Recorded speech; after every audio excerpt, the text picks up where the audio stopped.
What is a rocket? The technology of rocket propulsion is fascinating. A method of producing thrust strong enough to carry an aircraft through the air. But did you know that the Chinese developed rocket technology in the 13th century? Of course, at that time rockets were used more for the military than for spacecraft launches. In 1380, the Ming dynasty introduced the world to its first rocket launcher, a fire arrow launcher known as a wasp nest. Before the middle of the 20th century, rockets were not used in industrial or scientific projects. Germany fired the first rocket in 1942 that could travel far enough to leave the Earth's atmosphere. The first rocket that sent the first man-made satellite, Sputnik 1, into an elliptical low Earth orbit was launched by the Soviet Union in 1957. Since then, space agencies and research facilities have developed various rocket and missile systems to produce effective thrust. Rockets today are generally divided into a few different types.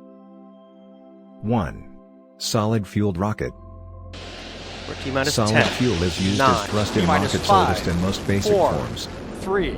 Since the discovery of gunpowder by the Chinese, solid fuel rockets have existed. This kind is monopropellant, which refers to a blend of multiple solid substances.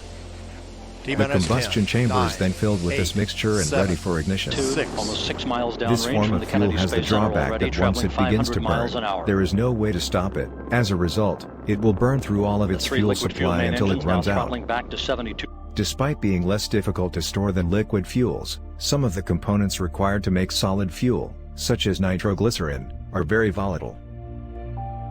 2. Liquid fuel rocket. Liquid propellants are used to produce thrust in liquid fuel rockets, as the name implies.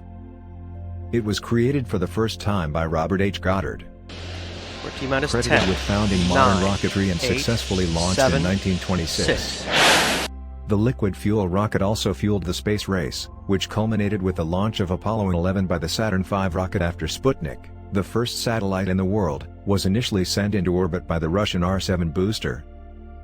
In terms of design, liquid fuel rockets can be either monopropellant or bipropellant. The distinction is that bipropellant is made up of fuel and an oxidizer, a substance that when combined with fuel allows it to burn. 3. Ion rocket. The ion rocket generates electrical energy from solar cells to deliver propulsion, making it more effective than conventional rocket technology. The ion rocket propels a jet of xenon ions whose negative electrons have been stripped by the rocket's electron gun, as opposed to forcing pressured hot gas out of a nozzle, which limits how much thrust you can achieve by how much heat the nozzle can tolerate. On November 10, 1998, as part of Deep Space One, and again on September 27, 2003, as part of Smart 1, the ion rocket was tested in space. 4. Plasma rocket. The Variable Specific Impulse Magnetoplasma rocket, VASIMR, one of the most modern forms of rockets under development, functions by accelerating plasma created by removing negative electrons from hydrogen atoms inside a magnetic field and expelling them out of the engine. 8. The technology 7, is currently 6, being tested to boost power and endurance to cut the time it would take to reach Mars down to 2, just a few months. 1. And Thanks for watching. Leave a comment on which of these rocket will take us to Mars.